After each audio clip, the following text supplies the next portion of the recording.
agreement படி it will not make any payments for the lease rental for the first 2 years, and they will have to pay rupees 21 lakhs in each of the following 3 years. 2 வருஷத்துக்கு lease rentals கிடையாதுடா. அப்புறம் subsequent இயர்ல 21 லட்சம் ரூபாய் வந்து ஒவ்வொரு வருஷமும் பே பண்ணோம் அப்படின்றாங்க. இவங்க என்ன கேக்குறாங்கன்னா, இது ட்ரீட்மெண்ட் எப்படி பண்ணுவீங்க அந்த லீஸ் ரெண்டல்ஸ அப்படின்னு சொல்றாங்க. இப்போ லீஸ் பேமெண்ட் வந்து ஆப்ரேட்டிங் லீஸை பொறுத்த வரைக்கும் எப்படி காமிக்கிறோம்னா, பிஎன்எல் அக்கௌண்ட்ல எக்ஸ்பென்ஸா காமிக்கிறோம் ஸ்ட்ரெயிட் லைன் பேசிஸ்ல. கரெக்டா? இதுதான் நம்மளோட ரூல். அப்போ பேட்டர்ன் ஆஃப் பேமெண்ட் வந்து இப்போ ஸ்ட்ரெயிட் லைன் மெத்தட் அப்படின்னா, ஆனா இந்த பேட்டர்ன்ல ஃபர்ஸ்ட் 2 வருஷம் பேமெண்ட்டே இல்லையா, அடுத்த வருஷம்ன்ற போது ஸ்ட்ரெயிட் லைன் பேசிஸ் இவங்களால ஃபாலோ பண்ண முடியாது. ஓகேவா? ஸோ அப்ப என்ன ஆகும்னா, அதை வந்து ப்ராப்பரா பண்றதுக்கு என்ன பண்ணணும்னா, இப்போ 21 lakhs இருக்குன்னு வச்சுக்கோச்சலாம். 21 lakhs இன்டூ 3 போடுங்களேன். 6,30,000 ரூபாய் வருது. சரி, 63 லட்சம் ரூபாய் வருது. இது என்ன பண்ணணும்னா 5 வருஷமா ஸ்ப்ளிட் பண்ணும். 12,60,000 ரூபாய ஒவ்வொரு வருஷமா பிஎன்எல்ல காமிச்சிட்டே வரணும்டா. புரியுதா? ஏன்னா 2 வருஷம் கிடையாதான், அப்ப 3 years அமௌண்ட். அப்போ this should be charged to the statement of profit and loss each year. அவ்வளவுதான்.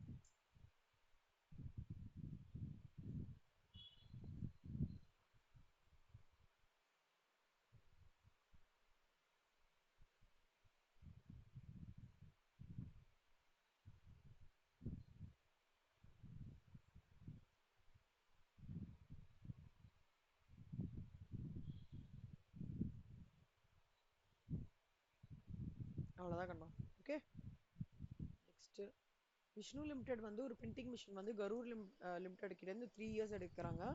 Useful life of the printing machine வந்து is known to be 5 years.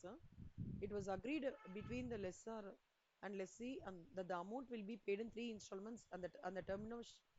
Sorry, lessor and lessee வந்து அமௌண்ட்டை வந்து 3 இன்ஸ்டால்மெண்ட்ல பே பண்ற, அண்ட் லெஸ்ஸியோட டெர்மினேஷன்ல கரூர் வந்து திருப்பி விஷ்ணு கிட்ட இருந்து கரூர் வந்து வாங்கிக்கிறாங்க அப்படின்னு சொல்றாங்க.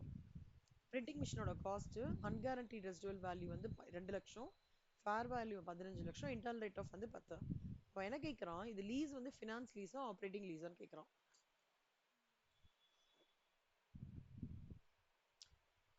அதாவது ஃபினான்ஸ் லீஸா ஆப்ரேட்டிங் லீஸ்க்காங்கிறது ஒரு செக் இருக்குடா. என்னன்னு சொல்றேன் நான். இதுல வந்து ஸ்டெப் என்ன பண்ணணும்னா, first year, second year, third year 3 போட்டுக்கோங்க. ஆனா யூஸ்ஃபுல் லைஃப் வந்து 5 வருஷம், ஆனா இவன் 3 வருஷம் தான் எடுத்துக்கிறான். இப்ப நான் நேத்திக்கு ஒரு லாஜிக் சொல்லி கொடுத்தேன்ல, சொல்லலாம் 10%னா 1 டிவைடட் பை போடுங்க அது கால்குலேட்டர்ல, ஈக்குவல் டு 1 டிவைடட் பை 1.1. அந்த 1.1 லாஜிக் என்னன்னு சொல்லிடுறேன்டா.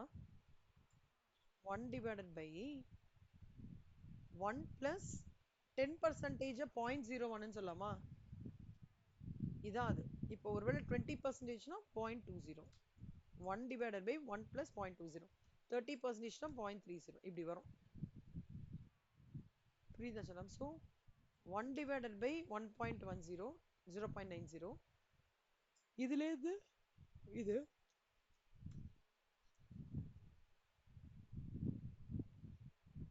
அப்புறம் இதுலேருந்து இது. ஸோ இப்போ 3 years நீங்க போட்டீங்கன்னு வச்சுக்கோங்க, இப்போ இந்த மாதிரி வரும்டா. சிவானி நீங்க போடுங்க சிவானி, நான் வேணா வெயிட் பண்றேன். போடுங்க, இயர்ன்னு போட்டுக்கோங்க. நான் 1 2 3ன்னு போட்டுக்கோங்க. இது ப்ரெசென்ட் வேல்யூ ஃபேக்டர். ஓகேவா?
இங்க திருப்பி இப்ப காமிக்கிறேன். இதுவா? இல்ல, இல்ல. நீங்க இது மட்டும் கண்டுபிடிச்சிட்டீங்களா கண்ணா? உங்களோட கால்குலேட்டர்ல ஜஸ்ட் ஈக்குவல் டு மட்டும் போடுங்க.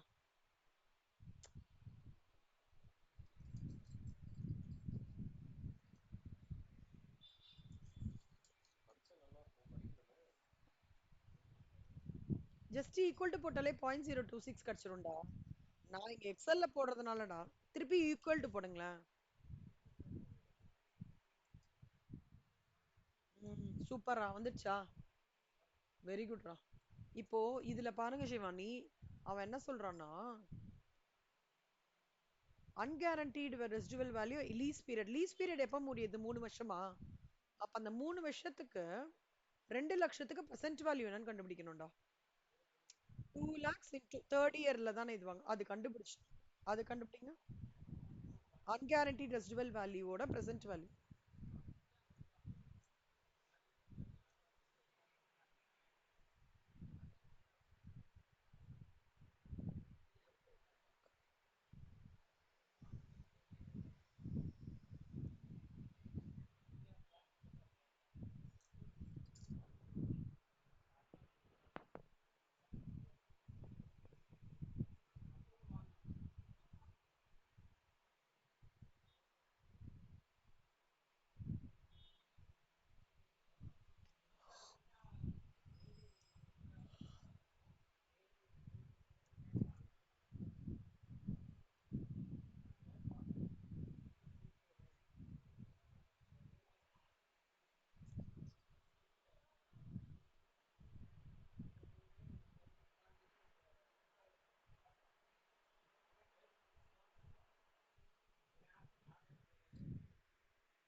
வந்துச்சாடா அது? 1 lakh 15. ஆ ஆ ஆ.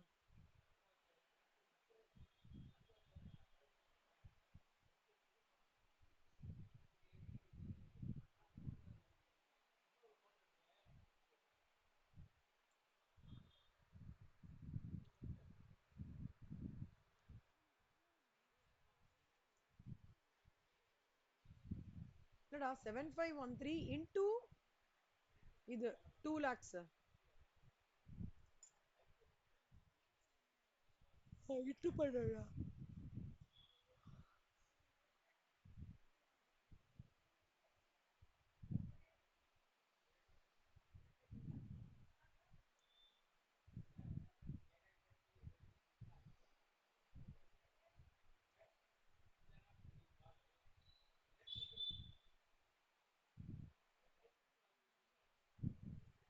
வந்துச்சா செல்லம்?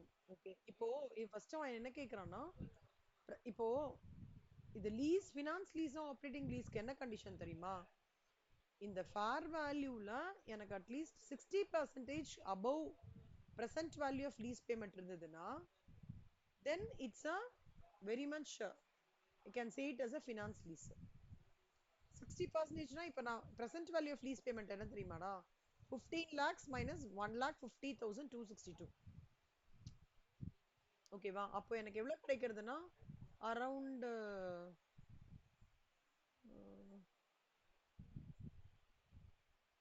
30,49,740 கிடைக்கிறதுடா present value. ஓகேவா கண்ணா? ஆமா. இப்போ இதுல இன்னொன்னு என்னன்னா, இது ஸ்டெப் 1. இது ஸ்டெப் 1. 13,49. இப்போ இதுல வந்து பர்சன்டேஜ், அதாவது எப்படி கண்டுபிடிக்கணும்னா, பிரசன்ட் வேல்யூ இப்ப கண்டுபிடிச்சதுக்கும் ஃபேர் ரெண்ட் என்ன இந்த சம்ல? ஃபேர் வேல்யூ 15 lakhs, அதுவும் 15 lakhs தான். அதையும் இதையும் டிவைட் பண்ணீங்கன்னு வச்சுக்கோயேன், உங்களுக்கு 90% கிடைக்கும்டா. அப்போ 60%க்கு மேல இருக்கிறதுனால, அதாவது பிரசன்ட் வேல்யூ ஃபேர் வேல்யூ 60%க்கு மேல இருக்கிறதுனால ஃபினான்ஸ் லீஸ் பை நேச்சர். அதான் மாரல். புரியுதா சும்மா? அடுத்தது பாரு, ஸ்டெப் 2 என்னன்னா ஆனுவல் லீஸ் பேமெண்ட்ஸ். நம்மளுக்கு ஆனுவலா மொத்தமா லீஸ் பேமெண்ட் எவ்வளோ? 13,049,740. கரெக்டா? இப்போ இங்க ஒரே ஒரு கால்குலேஷன். இப்ப இந்த 3 வருஷம் சேர்த்து எனக்கு பிரசன்ட் வேல்யூ எவ்வளோடா வந்திருக்கு? 2.49. இந்த மூணுத்தையும் டோட்டல் பண்ணுங்களேன். சும்மா இது 0.91 அப்படி சும்மா கூட பண்ணிக்கலாம்.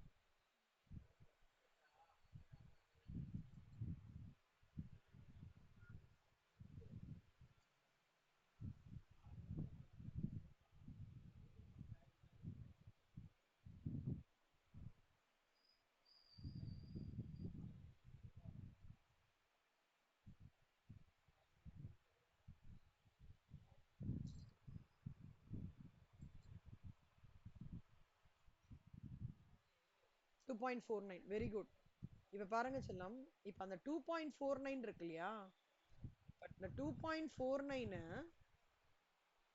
49க்கு 13,49,740னா அப்போ ஒரு ரூபாய்க்கு எவ்வளவுன்னு கண்டுபிடிக்கணும். ஏன் வந்து இது கண்டுபிடிக்கிறோம்னா, ஏன் 1 ரூபிக்கு ஏன் கண்டுபிடிக்கிறோம் அப்படின்னா, பிரசன்ட் அதுக்கு பேர் என்ன சொல்லுவாங்கன்னா பிரசன்ட் வேல்யூ ஆன்னுட்டி ஃபேக்டர் தான். ஓகேவா? பிரசன்ட் வேல்யூ ஆன்னுட்டி ஃபேக்டர், அதாவது இன்னைக்கு நான் ஒரு ரூபான்னு சொல்றது ஓகேவா, 3 வருஷம் கன்சாலிடேஷன்ல வந்து 2 பாயிண்ட் இப்படி சொல்றேன், பேசாம ஒரு நிமிஷம் இருங்களேன். இன்னைக்கு நான் ஒரு ரூபான்னு சொல்றதுக்கான வேல்யூ கன்சாலிடேட்டடா 2.4868. அப்போ 134,9740க்கு எவ்வளோ? அப்போ this into this divided by this. புரிஞ்சுதாடா? இதான்டா லாஜிக். இன்னைக்கு டுடே ஒரு ரூபான்றதுக்கான வேல்யூ 3 வருஷம் கழிச்சு இவ்வளவு ஆக போகுது. 3 வருஷம் கழிச்சு இருக்கிற வேல்யூ இவ்வளவுனா, அப்ப இதோட வேல்யூ இன்னைக்கு கரண்ட் டேட்ல எவ்வளோ? 5,42,761. அப்போ 3 வருஷம் கழிச்சு இருக்கிற அந்த லீஸ் பேமெண்ட், அதோட present value of payment plus அதோட இப்போ கொடுத்திருக்கிற ஆனுவல் லீஸ் பேமெண்ட், புரியுதா செல்லம்? எல்லாத்தையும் சேர்த்து நான் பண்ணேன்னா எனக்கு எவ்வளவு வரும்? Unguaranteed residual value. இப்ப annual lease payment plus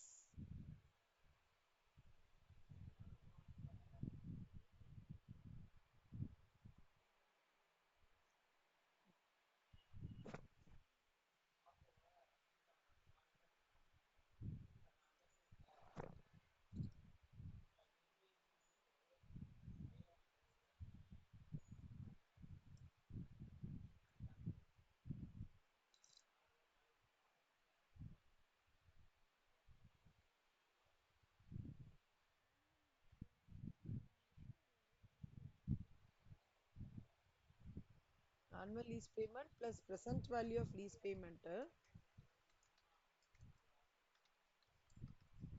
plus residual value. இதுதான்டா gross investment. ஓகேவா செல்லம்? இதுல இருந்து நீங்க வந்து லெஸ் இனிஷியல் இன்வெஸ்ட்மெண்ட் ஒரு 15 லட்சமா, அதை மைனஸ் பண்ணோம்னா அன்அர்ன்ட் ஃபினான்ஸ் இன்கம் படிச்சிடும்டா.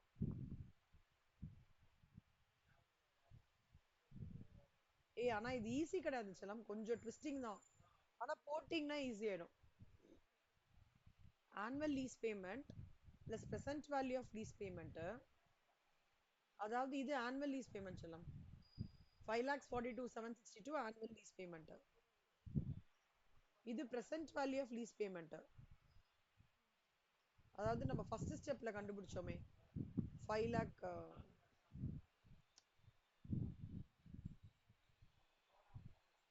இதோ இங்க கண்டுபிடிச்சிருக்கோமேடா 13,49,700. அது present value plus annual lease added with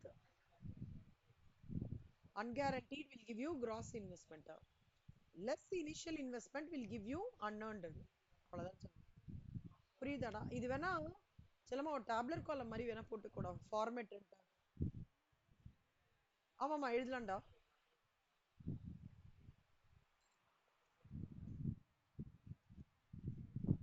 குழப்பம். இது கொஞ்சம் ஈஸியா இருக்கும்டா. இந்த பிரசன்ட் வேல்யூக்கு தான் செல்லமா நீ இந்த கால்குலேஷன் பண்ணணும்.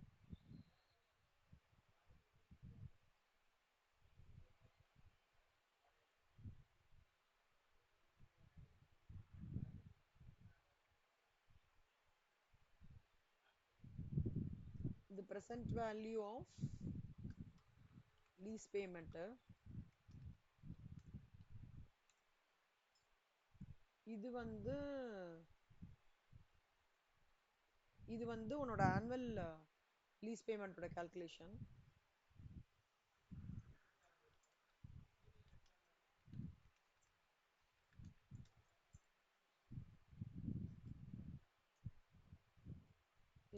இது எல்லாமே delete பண்ணிடுறேன். ஃபீஸ் ஆகட்டும்.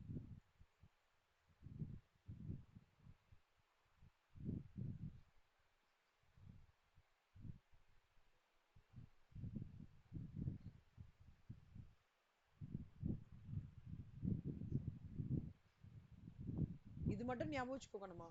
present value by fair value should be greater than 60%. அப்படின்னா இருந்தா மட்டும்தான் அது finance lease.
No, 3,28,286 answer.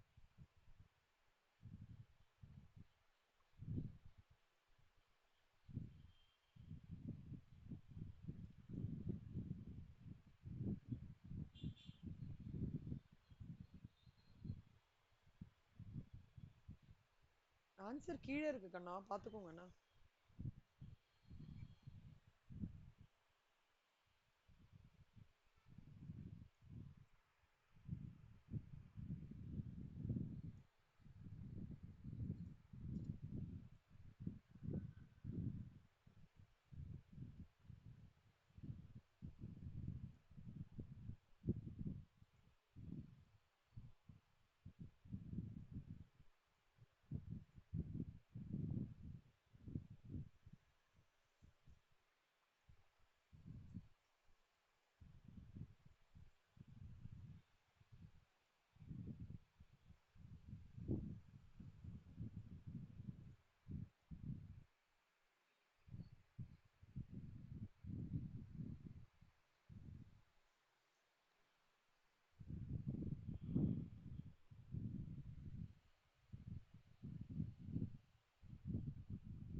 ஓகேவாடா?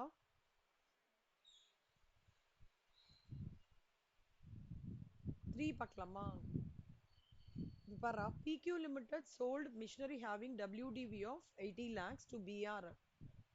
WDV-ன்றது return on value.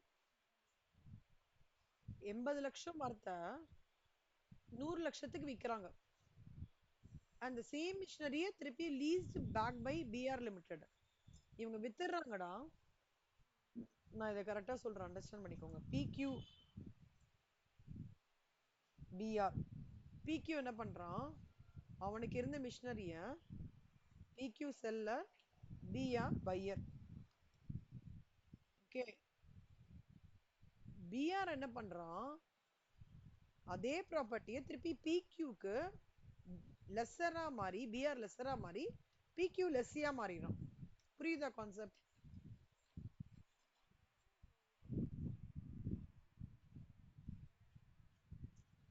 ம்.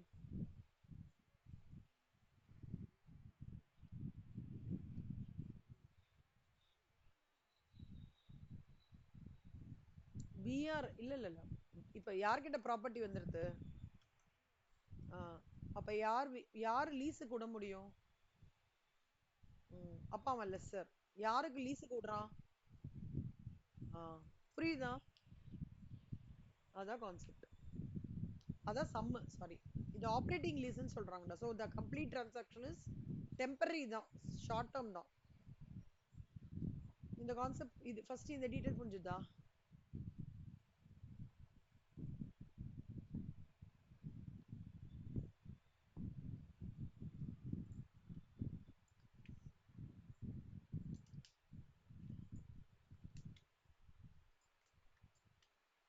இப்போ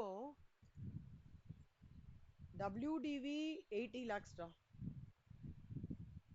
ரிட்டர்ன் டவுன் வேல்யூ, சி ஒரு ஒரு இவங்க டெப்ரிசியேஷன்லாம் போக அதோட வேல்யூ வந்து 80 lakhs. எவ்வளவு ரூபாய்க்கு விக்கிறான் அவன்? சேல் வேல்யூ 100க்கு விக்கிறான். ஓகே, அப்ப எவ்வளவுடா இங்க ப்ராஃபிட்?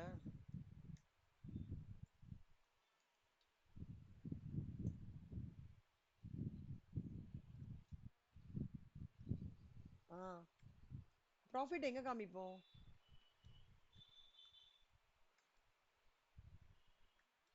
ப்ராஃபிட் எங்க காமிப்போம்? ம், எதுல சைட் காமிப்போம்? ஆய் ஆய். ம் ம் ம். ஷிவானி என்னாச்சு? பேசிக்ஸ். ஓகேவா, இங்க பாரு. ஸோ ப்ராஃபிட்டை வந்து பிஎன்எல் அக்கௌண்ட்ல கிரெடிட் சைட்ல காமிக்கிறோம். அதான் கேட்டிருக்கான். இப்போ ஒவ்வொரு சினாரியோ கொடுத்துருக்கான் ஷிவானி, அதை எங்க எப்படி நம்ம ட்ரீட் பண்ணி கொடுப்போம்னு கேட்கறான். ஃபர்ஸ்ட் சினாரியோ பேட்டா சேல் பிரைஸ் 100 lakhs. ஆனா அந்த சேல் பிரைஸும் ஃபேர் வேல்யூன்னு. ஃபேர் வேல்யூனா என்ன? இந்த மாதிரி ப்ராப்பர்ட்டி மார்க்கெட்லயே அப்ராக்சிமேட்டா 100 lakhs தான் போறது அப்படின்னு அர்த்தம் இல்லையா? அப்போ ரெண்டுமே சேமா இருக்கிறதுனால லாபம் ப்ராஃபிட் அண்ட் லாஸ் கிரெடிட் சைட்ல காமிச்சிரும். ஃபர்ஸ்ட் சினாரியோ முடிஞ்சிருச்சு. செகண்ட் சினாரியோ என்ன சொல்றான், ஃபேர் வேல்யூ வந்து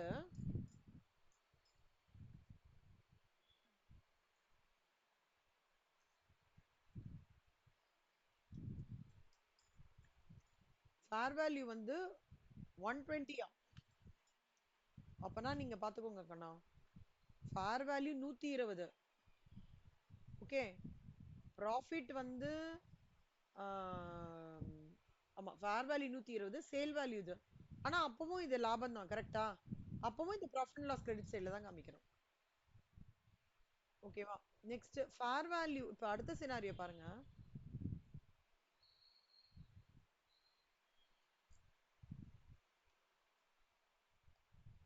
ஃபேர் வேல்யூ வந்து 100 சாரி 90. சேல் வேல்யூ வந்து 76. இப்போ இங்க என்ன நடக்குது?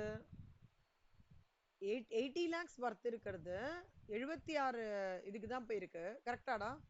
அப்பனா எனக்கு லாஸ் 4 lakhs. ஆ, ஆனா இங்க ஒரு விஷயம் சொல்லமா, இந்த லாஸ் 4 lakhs இருக்குல்ல, இதை நம்ம டெபிட் சைட்ல தான் காமிக்கணும். அண்ட் இந்த லாஸை வந்து we can defer it. Differ பண்ணி அமார்டைஸ் பண்ணிக்கலாம்.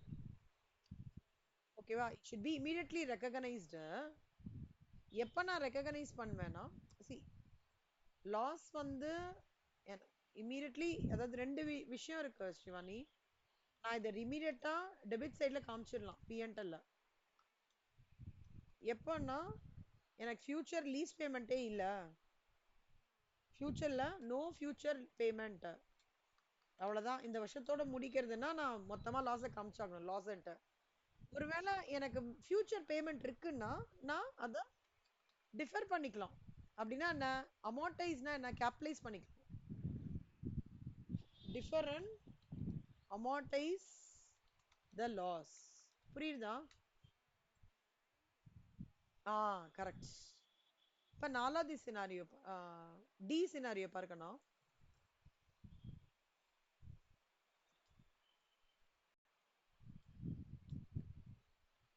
Fair value 80 lakhs, sale price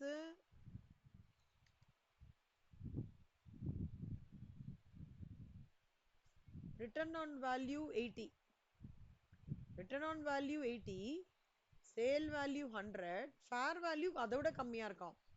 அப்ப இது பெரிய ஜாக்பாட் தான் இல்லையா? அதாவது உன்னை சுத்தி இருக்கிற இவங்களுக்குலாம் ஒரே நிமிஷம் சொல்லலாமா? இது முடிஞ்சிச்சுன்னா நீங்க அடுத்தது போய்க்கலாம்.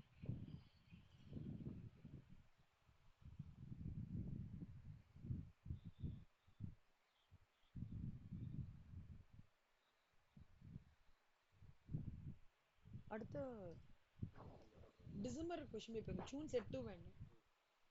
ஃபேர் வேல்யூ பாது அந்த சுத்தி இருக்கிற இடத்துல சிங்கிள் பெட்ரூம் ஃபிளாட் வந்து சும்மா 5000 ரூபாய்க்கு போறதுன்னு வச்சுக்கோடா. ஆனா உனக்கு வந்திருக்கிற கஸ்டமர்ஸ் வந்து 10,000 ரூபாய் கொடுக்குறாருன்னா உனக்கு ஜாக்பாக் தானே அது. அந்த மாதிரி சினாரியோ. ஃபேர் வேல்யூவே 80 lakhs தான் இருக்கும். ஆனா இவன் சேல் பண்ண வேல்யூ 100 lakhs. அந்த மாதிரி அப்பனா என்ன ஆகுது? ஆல்மோஸ்ட் இந்த 100ம் 80யும் 20 lakhs இஸ் a jackpot. அதனால நான் இது டிஃபர் பண்றேன். ஃபேர் வேல்யூ விடையும் ஜாஸ்தியா இருக்குடா, அதனால இட் ஷுட் பி அமார்டைஸ்ட். யாருக்குமே கிடைக்காத கிஃப்ட் உனக்கு கிடைச்சிருக்குன்னா எப்படி? அதை உடனே பிஎன்எல்ல காமிக்க கூடாது, அதை அமார்டைஸ் பண்ணி கொஞ்சம் கொஞ்சமா என்ஜாய் பண்ணும். அதான் மீனிங். இது டியோடது. E scenario பாருக்கண்ணா.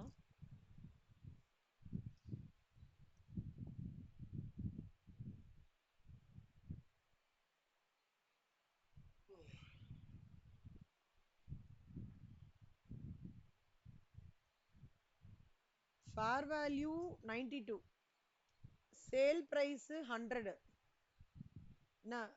நம்ம ரிட்டர்ன் ஆன் வேல்யூ 80, சேல் அதை விட ஜாஸ்தி. ஆனா ரிட்டர்ன் ஆன் வேல்யூ விட ஃபேர் வேல்யூ ஜாஸ்தி இருக்கு. கூட சேல் வேல்யூ ரொம்ப ஜாஸ்தியா இருக்கு. இங்கேயும் கிட்டத்தட்ட உங்களுக்கு அதே கான்செப்ட் தான் வரும்டா. இப்போ இதுவும் இதுவும் பார்த்தா இங்க 20 வருதா, இந்த 20 lakhs. ஆனா சேல் வேல்யூக்கும் ஃபேர் வேல்யூக்கும் சாரி ரிட்டர்ன் ஆன் வேல்யூக்கும் ஒரு நிமிஷம்டா. Fair value 92 lakhs, sale price 20 lakhs, correct. 80, 92 sale இது 100.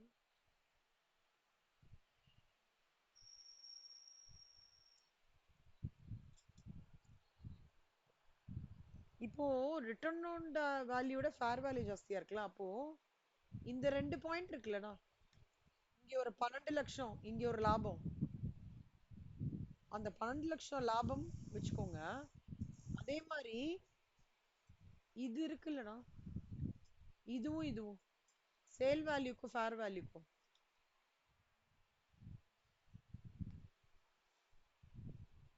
ஆமா, இத வந்து அமார்டைஸ் பண்ணுங்கண்ணா. இது மட்டும் கொஞ்சம் டிஃப்ரெண்டா இருக்கும் சினாரியோ. பாத்துக்கோ பாத்துக்கோங்க சொல்லுங்க. இது அமார்டைஸ் பண்ணணும், இது பிஎன்எல்ல காமிக்கணும் சொல்லுங்க. ஆனா இது ஒரே சிச்சுவேஷன் தான். எப்போ எனக்கு வந்து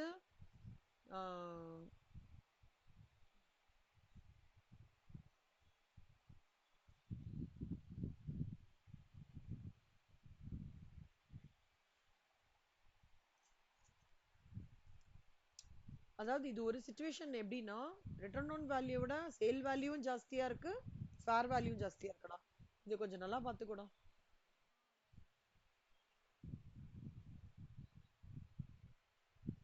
ஓகேவா?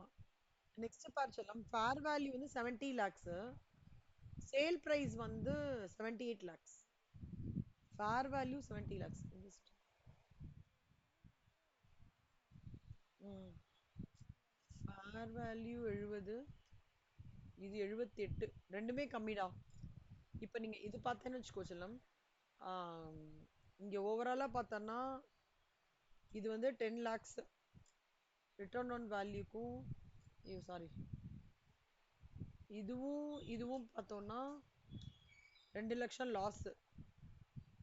நெட்டா 2 லட்சம் லாஸ். ஆனா நீங்க இங்க பாருங்கன்னா இப்படி பண்ணிக்கணும். இங்க ஒரு ரெண்டு, ஆ, இது ஒரு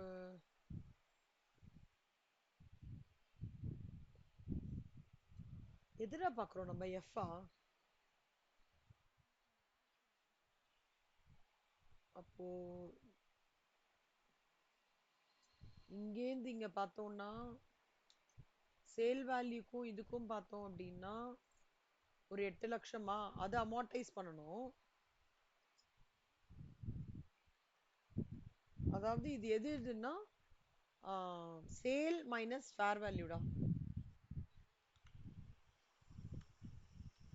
அமார்டைஸ் பண்ணிடுங்க. அப்புறம் return on value minus fair value பண்ணீங்கன்னா அதை வந்து பிஎன்எல்ல காமிச்சிடணும். இந்த ரெண்டு சினாரியோ மட்டும் கொஞ்சம் நல்லா பார்த்துக்கோ செல்லமா. இங்கெல்லாம் வந்து நார்மல் தான்.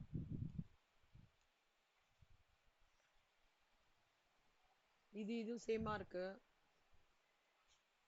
அப்புறம் இது இதோட கம்மியா இருக்கு.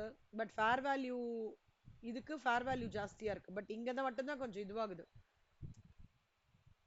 இந்த சிச்சுவேஷனும் இந்த சிச்சுவேஷனும் தான். ஓகேவா?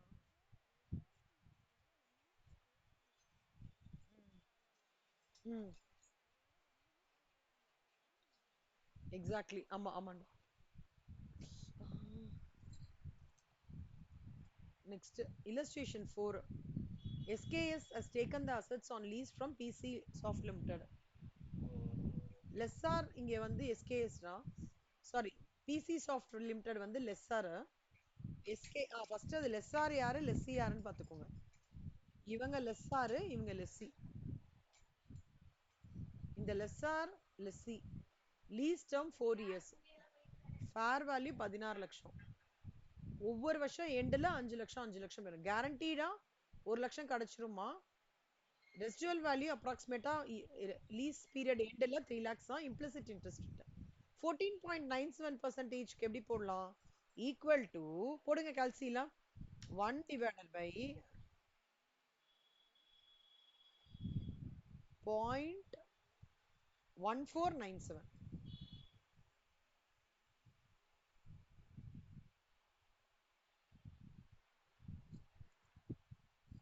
எவ்வளோடா வருது?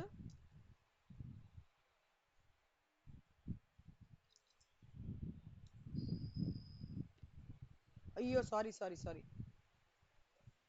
1 இல்லடா, 1 divided by 1 plus 0.1497.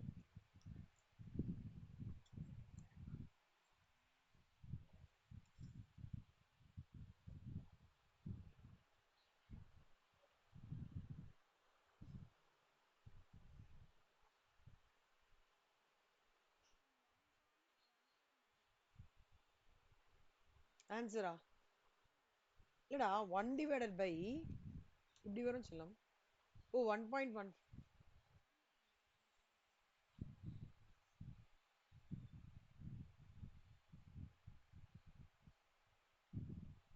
Equal to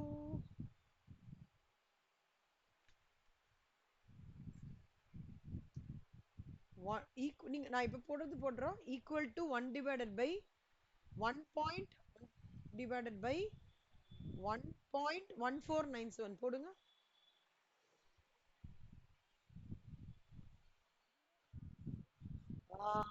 super. இன்னொரு ஈக்குவல் டு சூப்பர். இன்னொன்னு இன்னொன்னு வெரி குட். இன்னொன்னு சூப்பர். அது 50 இயர்க்குடா. இப்ப பாரு சொல்லுமா, லீஸ் ரெண்ட் அவன் எவ்வளவு வருஷம் சொல்லியிருக்கான்? 4 வருஷம். ஸோ 4 வருஷத்துக்கு 5 லட்சம். கேரண்டீட் ரெசிடல் வேல்யூ அப்போ அதாவது 4 வருஷத்துக்கு முடியற போது அதோட வேல்யூ 1 லட்சம் இருக்குமா. அப்போ அந்த டிஸ்கவுண்ட் ரேட்ஸ்லாம் போட்டு பிரசன்ட் வேல்யூ கண்டுபிடிச்சுக்கோங்க. ஓகேவாடா. இப்போ ஒரு ஒரு அமௌண்ட் வருமா. இப்போ இவன் என்ன சொல்லியிருக்கான், ஃபேர் வேல்யூ எவ்வளவு சொல்லியிருக்கான், 16 lakhs.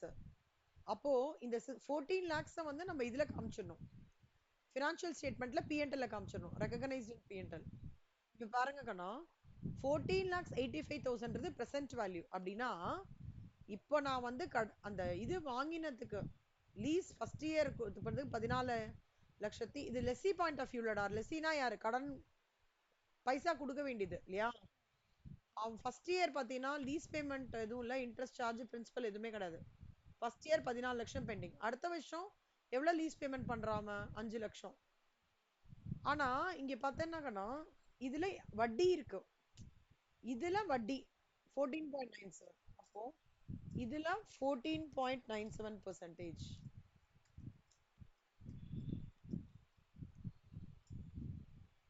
அப்ப எவ்வளவு வரும், this minus this will be principal. அப்ப அவுட்ஸ்டாண்டிங் பேலன்ஸ் எவ்வளோ, இதுல இருந்து இதை மைனஸ் பண்ணோம். லயபிலிட்டில இருந்து பிரின்சிபல் மட்டுமா, இன்னைக்கு சொன்னேன்ல அந்த பார்ட் ஆஃப் இந்த charges whatever is lease பேமெண்ட்ல ரெண்டுமே இன்க்ளூட் ஆகும்டா. இதை நீ எண்ட் ஆஃப் த டே இது ரெண்டுத்தையும் ஆட் பண்ணேன்னா லீஸ் பேமெண்ட். அப்ப lease payment comprises of two components. One is your interest, which is finance charge. Other is your principal. Interest வந்து is calculated on outstanding liability. Principal வந்து will be remaining part of lease payment minus interest charges. ஆனா உனக்கு outstanding எவ்வளவு தெரியுமா காமிக்கும், this minus principal தான் காமிக்கும். Interest வந்து எடுக்க கூடாது. இப்போ அவுட்ஸ்டாண்டிங் பேலன்ஸ் அடுத்த வருஷம் போகுமா, அப்ப இங்க 5 lakhs அப்படியே இருக்கும், இதுல 14.97 போட்டேன்னா இது மாதிரி இதே மாதிரி this, இது வந்து ஆமா liability minus remaining கிடைக்கும்.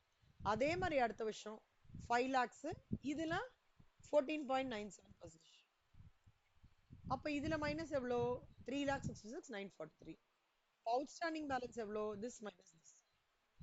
4வது வருஷம் அவன் எல்லாம் செட்டில் பண்ணிடுறான் சொல்லுமா, 4 இயர்ஸோட முடிஞ்சதுனால இங்க உங்களுக்கு என்ன அவுட்ஸ்டாண்டிங் பேலன்ஸ் இருக்கோ, ஓகேவா, 873, அதை ஃபுல்லா நீங்க செட்டில் பண்ணிடணும்.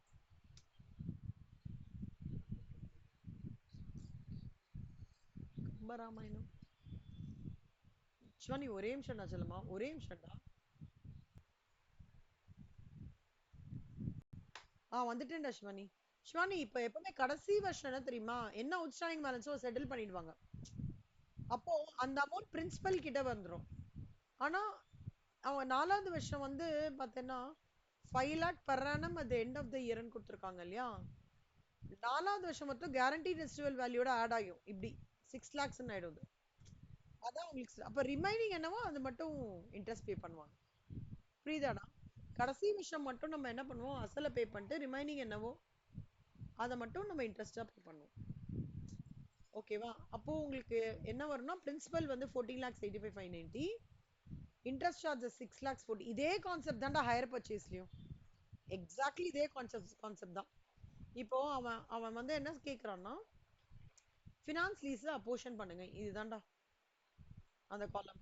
ஸோ 14,85,590 வந்து ஃபர்ஸ்ட் லயபிலிட்டி இருக்குல்ல, அதை நம்ம இப்படி செட் ஆஃப் பண்றோம். அதை தவிர இன்ட்ரெஸ்ட் வந்து 6,14,410 ரூபாய் பே பண்றோம். புரிஞ்சா செல்லுமா, அவ்வளவுதான்டா. நீங்க இந்த டேபிள் காலமே ஃபாலோ பண்ணலாம்டா ஒருவேளை.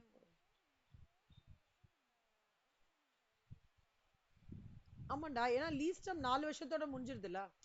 இப்ப லீஸ்ட் 4வது இல்ல 4வது வருஷத்துல அவன் ஃபுல்லா லீஸ் பேமெண்ட் பண்ணிட்டு அவுட்ஸ்டாண்டிங் பேலன்ஸை கிளியர் பண்ணிடுவான், அசல் மொத்தமாவே அடைச்சிருவான்.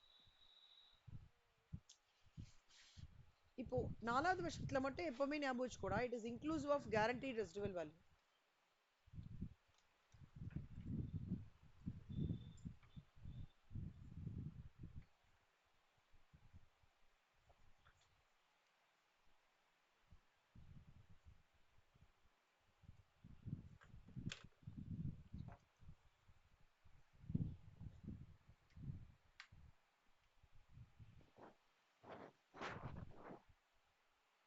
ஓகேவா? இது வரைக்கும் புரிஞ்சுதாடா? ஓகே. இல்லஸ்ட்ரேஷன்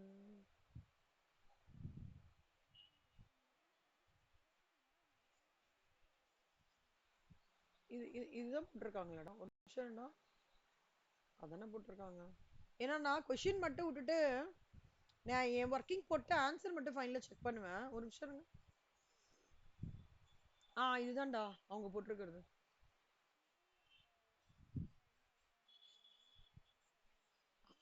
இது இது ஜேர்னல் இதுடா.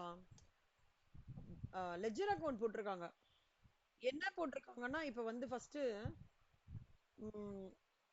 இவங்களுக்கு வந்து இப்போ ஃபர்ஸ்ட் இயர் ஆரம்பிச்சுக்கோங்க. இன்ட்ரெஸ்ட் பை ஃபினான்ஸ் சார்ஜும் சொல்லலாம், பை இன்ட்ரெஸ்ட்டும் சொல்லலாம். ஒரு செல்மா செல்மா ஒரே நிமிஷம்டா. இப்ப பாரு செல்லுமா. இதுல இப்ப வந்து ரெண்ட் அக்கவுண்ட் ஓகேவா? இப்ப முதல் வருஷம் எவ்வளவு இன்ட்ரெஸ்ட் பே பண்ணிருக்கோம்? 2,22,393 அது இங்க வந்துருக்கு. ஓகே. அப்புறம் பை பிரின்சிபல் லீஸ் லயபிலிட்டி அப்போ 5 லட்சம். அடுத்த வருஷத்தோட இன்ட்ரெஸ்ட் 1,80,835. அப்புறம் பிரின்சிபல் வந்து 3,19,165. ஸோ ரெண்டாவது வருஷம் வந்துச்சு. மூணாவது வருஷம் 1,33,056. அப்புறம் 3,67,43 மூணாவது வருஷம் வந்துச்சு. அடுத்த வருஷம் interest 17,126. Lease liability 5,20,74. So 6 lakhs முடிஞ்சிச்சு. இது முடிஞ்சிச்சு. லீஸ் லயபிலிட்டி பார்த்தேன்னு வச்சுக்கோங்க. அதாவது லெஸ்ஸார் அவங்களோடது பார்த்தோம்னா ஃபர்ஸ்ட் வந்து 2,77,000. இதே கான்ட்ராடா, இது அப்படியே கான்ட்ரா 2,77,607. அப்புறம் மொத்தமா 14,85,000. அப்ப பேலன்ஸ் எவ்வளோ? 12 lakh ஃபர்ஸ்ட் இயரோடது. அதான் இது பேலன்ஸ். அடுத்த வருஷம் balance closing balance goes opening balance. இப்போ செகண்ட் இயரோடது எனக்கு லீஸ் எவ்வளோ? Principal 3 lakh. அப்போ ரிமைனிங் 888. அந்த 888 அடுத்த வருஷம் வந்து ஓப்பனிங். அதுல வந்து லீஸ் பார்த்தோம்னா 3,66,000. So third year 5,21,000. Fourth year எல்லாம் செட்டில் ஆயிடுறது, ஒன்றும் பிரச்சனை இல்லை. அவ்வளோதானே சொல்லலாம். இது எக்ஸ்ட்ராக்ட் ஆஃப் ப்ராஃபிட் அண்ட் லாஸ்ன்றது வந்து என்னன்னா பிஎன்எல்ல நான் என்னெல்லாம் காமிப்பேன்? பிஎன்எல்ல நான் என்ன காமிப்பேன்? இன்ட்ரெஸ்ட் எக்ஸ்பென்ஸ் லெஸ்ஸிக்கு, டெப்ரிசியேஷனும் லெஸ்ஸி தான் கிளைம் பண்ணோம், கரெக்டா? So finance charge 2,393. இப்போ எங்க டெப்ரிசியேஷன் 3,71,397ன்றது 4 வருஷம்டா. 14,84 டிவைடட் பை 4. ஏன்னா 4 வருஷம் தானே அவன் யூஸ் பண்றான்.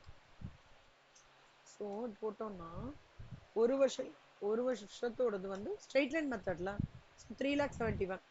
ஸோ 4 வருஷத்துலயும் இன்ட்ரெஸ்ட் டெப்ரிசியேஷன் ஃபர்ஸ்ட் இயர். அதே மாதிரி ஃபர்ஸ்ட் இயர் செகண்ட் இயரோடது 1,80,000 இன்ட்ரெஸ்ட். இது ரெண்டுமே பிஎன்எல்ல டெபிட் பண்ணுவேன் அப்படின்றாங்க. டெப்ரிசியேஷன் வேல்யூ 4 வருஷம் சேமா இருக்கும்டா, ஏன்னா we are following straight line method. Balance sheet ஜென்ரலா என்ன காமிப்போம்னா ஃபிக்ஸட் அசெட்ல ஃபர்ஸ்ட் இயர்ல டெப்ரிசியேஷன் சொல்லலாம் 14 lakhs. அப்ப ரிமைனிங் 11 lakhs 140. செகண்ட் இயர்ல வந்து 14,85,000. இது ரிமைனிங் வந்து இதுவும் ஆட் பண்ணி அக்யூமுலேட்டடா, அதான் இந்த 742,794. புரியுதா சொல்லம்? தேர்ட் இயர்ல அதே மாதிரி 14 lakhs. இது இது இது மூணுத்தையும் இது பண்ணோம் 11,14,000 வரும். புரியுதா சொல்லுமா உனக்கு? அப்புறம் ஃபைனல் ஒன்றும் கிடையாது, அவ்வளவுதான்டா. ஒன்ஸ் நீங்க டேபிளர் காலம் போட்டீங்கன்னா இதுல இருந்து எல்லாத்தையும் நீங்க எக்ஸ்ட்ராக்ட் பண்ண வேண்டியதான் சொல்லும்.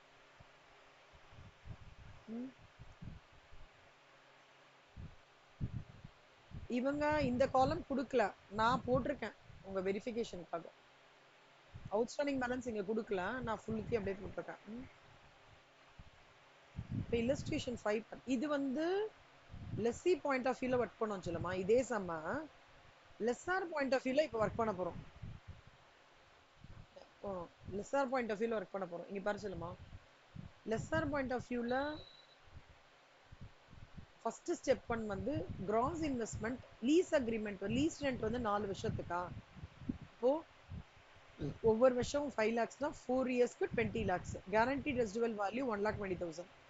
அன்கேரண்டீட் பார்த்தோம் அப்படின்னா expected residential value minus guaranteed residential value, அதான் அன்கேரண்டீட். அப்ப இது எல்லாத்தையும் டோட்டல் பண்ணா எவ்வளோ? 23 lakhs.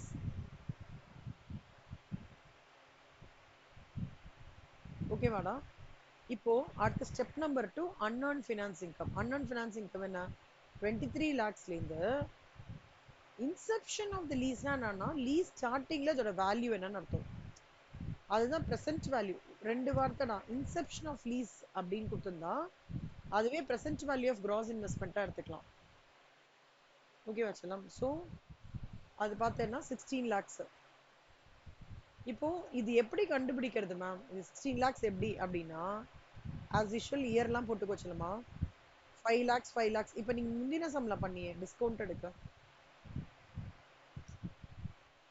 இப்படி லயனா போட்டுண்டு இந்த லயனா போட்டுண்டு டிஸ்கவுண்ட் ரேட் கண்டு ப்ரெசென்ட் வேல்யூ கண்டுபிடிச்சோம்ல, அதே தான் திருப்பி பண்ணிட்டோம். லயனா போட்டுக்கோங்க 5 lakhs 5 lakhsன்னா ஃபோர்த் இயர்ல மட்டும் அவங்க வந்து எக்ஸ்பெக்டட் ரெசிடுவல் வேல்யூ 4 இயர்ஸ்ல 3 lakhs சொல்றோம். அப்போ இங்க 14.97 அதே மாதிரி போட்டுக்கோங்க. அதே மாதிரி அதே மாதிரி தான். அதே இது அப்படியே தான். இப்போ இங்க பாத்தீங்கன்னா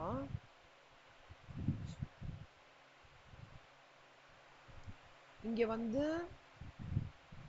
கடைசியா வந்து நம்ம கேரண்டீட் ரெசிடுவல் வேல்யூ எடுத்துக்கிறோமா, லெஸ்ஸா இருக்கு என்ன எடுத்துக்கணும்னா கடைசியா இருக்கிற எக்ஸ்பெக்டட் ரெசிடுவல் வேல்யூ எடுத்துக்கணும். ஓகே, இங்க கேரண்டீட் ரெசிடுவல் வேல்யூ இங்க எடுத்துட்டு இருக்காங்க.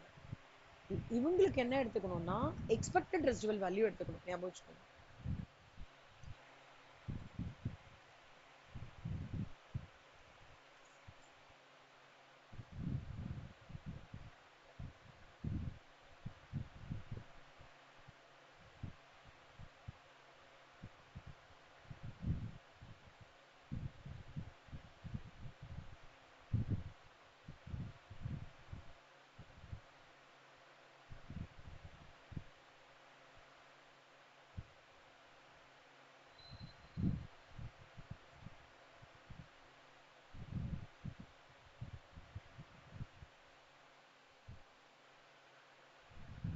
அடுத்தது பார்க்கணும். அதே மாதிரி தான் லயபிலிட்டி. இவங்க என்ன சொல்றாங்க? 16 lakhs அது போட்டுக்கோ. அதே தான்.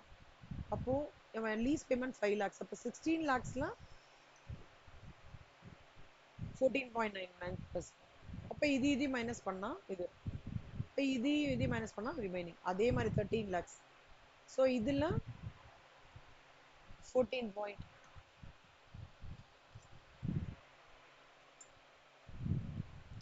ஸோ ரிமைனிங்க்கு வரும். அப்போ இதுல பிரின்சிபல் மட்டும் மைனஸ் பண்ணிக்கிறோம்.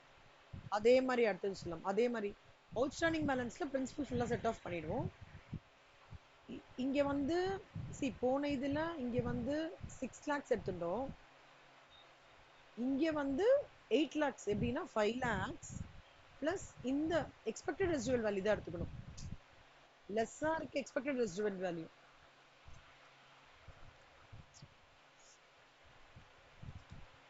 இவங்களுக்கு வந்து லெஸ்ஸிக்கு வந்து கேரண்டீட் ரெசிடுவல் வேல்யூ.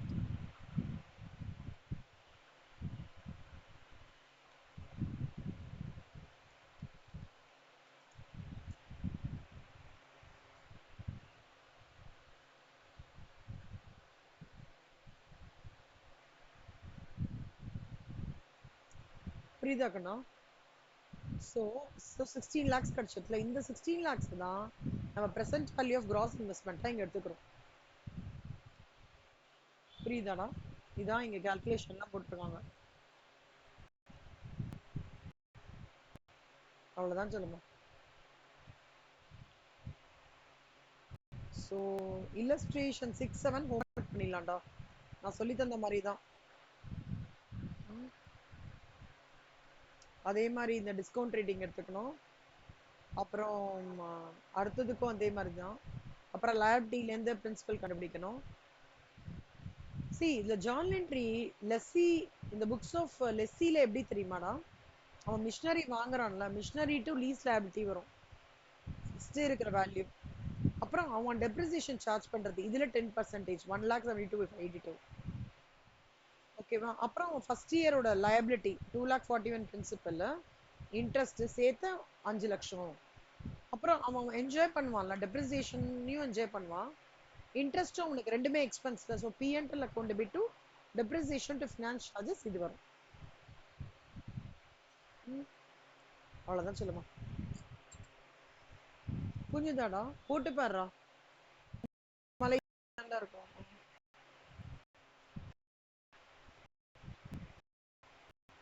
இதுல அனுப்பிச்சு விடுறேன். இன்னைக்கு இளங்கோவன் சார்னு ஒருத்தர்கிட்ட பேசினேன்டா. அவரை நாளைக்கு மார்னிங் ஃபோன் பண்ண சொன்னாரு. ஃபோன் பண்ணிட்டு 10:30க்கா ஃபோன் பண்ண சொன்னாரு. நாளைக்கு ஃபோன் பண்ணுமா, நான் உங்களுக்கு அப்டேட் பண்றேன். நான் கிடைச்சதுன்னா கண்டிப்பா உங்களுக்கு அது ஸ்கேன் எடுத்து அனுப்பிச்சு விட்டுறேன்டா.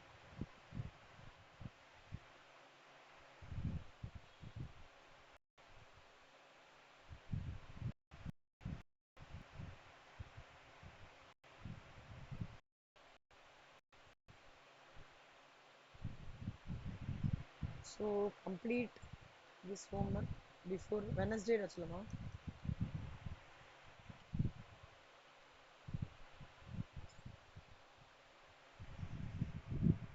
ஸோ காஸ்ட் அக்கௌண்டிங் முடிச்சிட்டல சொல்லுமா, 4மே முடிச்சிட்டல.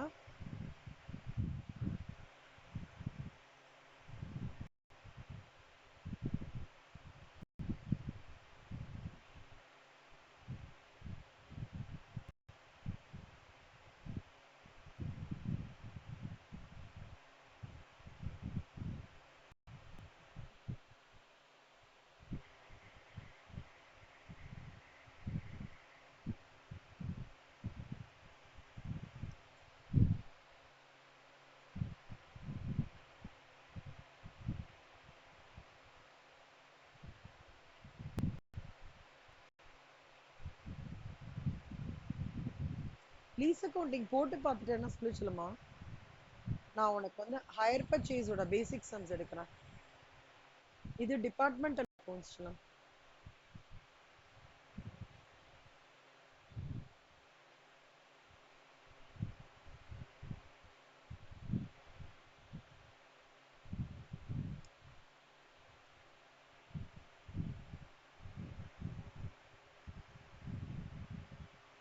ஸோ டிபார்ட்மெண்டல் அக்கௌண்ட் வந்து எப்படின்னா trading, PNL, general PNL 3 ready பண்ணணும்டா. ஓகேவா? ட்ரேடிங்ன்றது நம்மளோட நார்மல் ஃபார்மேட் சொல்லுமா. இங்க பாருங்களேன். எப்படின்னா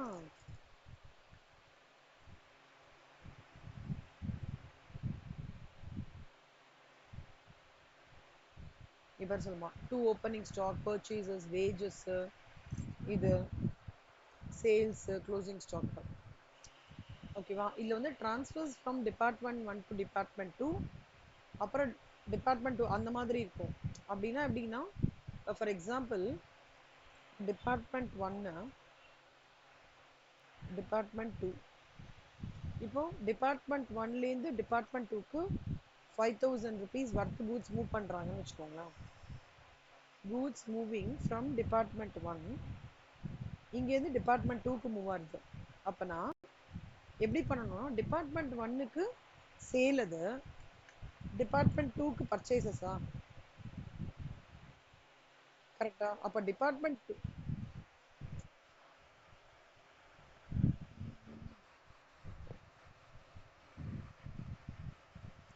கரெக்ட் கரெக்ட். அப்ப நீங்க எப்படி காமிக்கணும்னா டிபார்ட்மெண்ட் 2ல பர்ச்சேசஸ் போடாம 2 transfers from டிபார்ட்மெண்ட் 1 டெபிட் சைட்ல காமிக்கணும். பர்ச்சேசஸ்னா நம்ம டெபிட் சைடு தானே காமிப்போம். அதாவது இது பர்ச்சேசஸ் வேர்டு மட்டும் போடக்கூடாதுடா. அதுக்கு பதிலா 2 transfers காமிச்சிட்டு டிபார்ட்மெண்ட் 2ல அந்த என்ட்ரி கொடுத்துடணும். இவங்களுக்கு டிபார்ட்மெண்ட் 1ல பை, கிரெடிட் சைட்ல பை transfers கொடுத்துட்டு டிபார்ட்மெண்ட் 1ல என்ட்ரி கொடுத்துடணும். சம் போடும்போது அது டீடைல்டா சொல்றேன். இப்போ அந்த மாதிரி கணுமா. அப்புறம் இங்க வர கிராஸ் ப்ராஃபிட்டை நம்ம நெட் இது பிஎன்எல் அக்கௌண்ட்க்கு ட்ரான்ஸ்ஃபர் பண்ணி ரெண்ட், சேலரி, டெப்ரிசியேஷன் எல்லாமே போடுவோம். போட்டோம்னா 2 நெட் ப்ராஃபிட் கிடைக்குமா? இந்த நெட் ப்ராஃபிட்டுக்கு தான் ஜென்ரல் பிஎன்எல் அக்கௌண்ட்னு ஒன்று ஓப்பன் பண்ணுவோம்டா.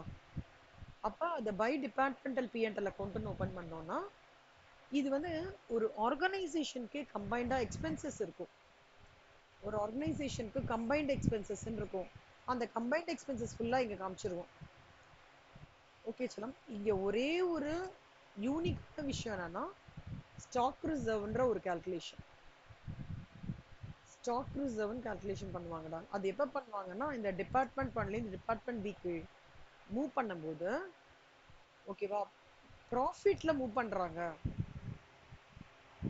லோடிங் ஒரு கான்செப்ட் நீங்க கேள்விப்பட்டிருக்கீங்க. பிரான்ச் படிச்சது இல்லைங்களா பிகாம்ல? பிரான்ச் இல்ல, அந்த மட்டும் ஸ்டாக்குக்கு வந்து ப்ரொவிஷன் கிரியேட் பண்ணுவாங்க. இது ஒரு பார்ட் தான் டிஃப்ரெண்டே தவிர மற்றது it's simple trading PNL account, அவ்வளவுதான். அதாவது இது அலார்மிங்கா புதுசா பயங்கரமா படிக்கிற மாதிரிலாம் எதுவுமே இல்லை. சம்டைம்ஸ் என்ன ஆயிடும்னா சொல்லுமா டிஸ்கவுண்ட் ரிசீவ்டுன்னு கொடுப்பான், ஒரு அமௌண்ட் கொடுத்துருவான். அப்ப நம்ம எதுல பேசிஸ்ல வந்து பிரிக்கணும்னு யோசிப்போம். அப்ப பார்த்தா பர்ச்சேசஸ்ல பிரிச்சுக்கலாம். சேல்ஸ் கமிஷன்ன்றது மொத்தமா ஒரு அமௌண்ட், அப்புறம் நெட் சேல்ஸ்ல பிரிச்சுக்கலாம். டிபார்ட்மெண்ட் 1 பிசியோட சேல்ஸ்ல பிரிச்சுக்கலாம். அது மட்டும் இல்லாம இப்ப expenses items common for more than one department basis prepare சொல்லுமா carriage inwards commission for purchase இதெல்லாம் பர்ச்சேசஸ்ல பிரிச்சுக்கலாம். Selling commission bad debts discount அலோன்லாம் சேல்ஸ்ல பிரிச்சுக்கலாம். டெப்ரிசியேஷன் இன்சூரன்ஸ் ரிப்பேர்ஸ் அண்ட் மெயின்டெனன்ஸ்லாம் ஃபிக்ஸ்ட் அசெட்ஸ்ல பிரிச்சுக்கலாம். ரெண்ட் அண்ட் ரேட்ஸ் இன்சூரன்ஸ் ஹீட்டிங்லாம் ஃப்ளோர் ஏரியால பிரிச்சுக்கலாம். பவரை வந்து ஹார்ஸ் பவர்ல பிரிச்சுக்கலாம். இதை மட்டும் நீ பஹேட் பண்ண சொல்லுமா. இந்த நான் ஃபைல் அனுப்பிச்சு விடேன் டிபார்ட்மெண்ட்ல, அந்த ஃபார்மேட்னு ஒன்று இருக்கும்டா. இதெல்லாம் உங்களுக்கு ஆல்ரெடி தெரியும் சொல்லம். General PNL account format go through பண்ணிக்கோங்க. இந்த ஐட்டம்ஸ் மட்டும் டிஸ்கவுண்ட் ரிசீவ்னா எப்படி பிரிக்கணும், சேல்ஸ் கமிஷனா எப்படி பிரிக்கணும்னு மட்டும் நீங்க பண்ணிக்கணும்.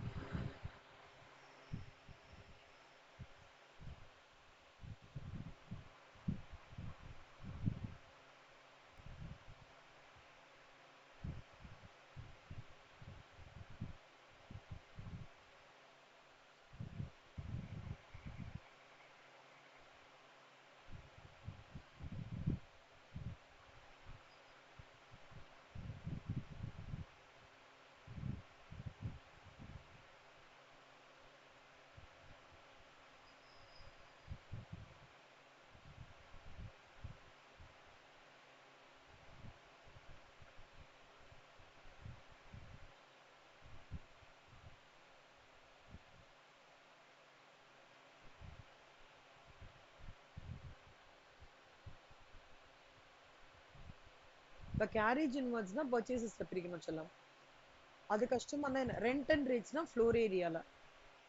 காஸ்டிங் ஓவர் ஹெட்ஸ் படிச்சிருக்கீங்களா பிகாம்ல? இல்ல அப்படியா? நான் சொல்லித்தரேன்டா. அது வேஜஸ் நம்பர் ஆஃப் எம்ப்ளாயிஸ்ல பிரிக்கணும். கேரேஜ் அவுட்வர்ட்ஸ்னா சேல்ஸ்ல பிரிக்கணும். ஏன் கேரேஜ் அவுட்வர்ட்ஸ் சேல்ஸ் இன்வர்ட்ஸ்னா என்ன அர்த்தம்னா ரா மெட்டீரியல் உள்ள வருது. ரா மெட்டீரியல் உள்ள வரும்போது அதுக்கு ரிலேட்டடா இருக்கிற டிரான்ஸ்போர்டேஷன் எக்ஸ்பென்சஸ் தான் carriage inwards. Carriage outwards finished product வெளியில போறது, ஸோ சேல் ஆகிறது, அதனால சேல்ல பிரிக்கிறோம். Discount allowed sales, electricity expenses electricity consumed, advertisement வந்து சேல்ஸ், depreciation on furniture வந்து value of furniture, employee welfare expenses number of employees.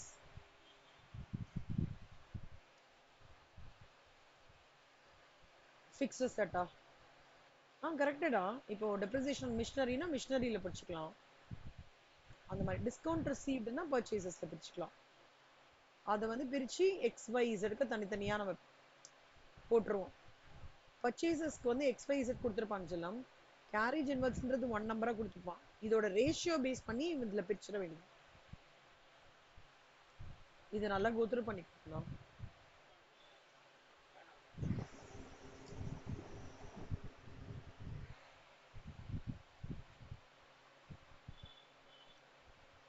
இதை ஃபர்ஸ்ட் இன்னைக்கு தரவு பண்ணிடுற சொல்லமா. ஓகே, நாளைக்கு நம்ம ஒன்னொன்னா பாத்துடலாம்டா. இது மட்டும் தரவு பண்ணிக்க வச்சுக்கோங்க சொல்லுமா. இந்த ஃபார்மேட்ட நான் இன்னைக்கு அனுப்பிச்சு விட்டேன். இன்னைக்கு நைட் உட்காந்து தரவு பண்ணிடுங்க.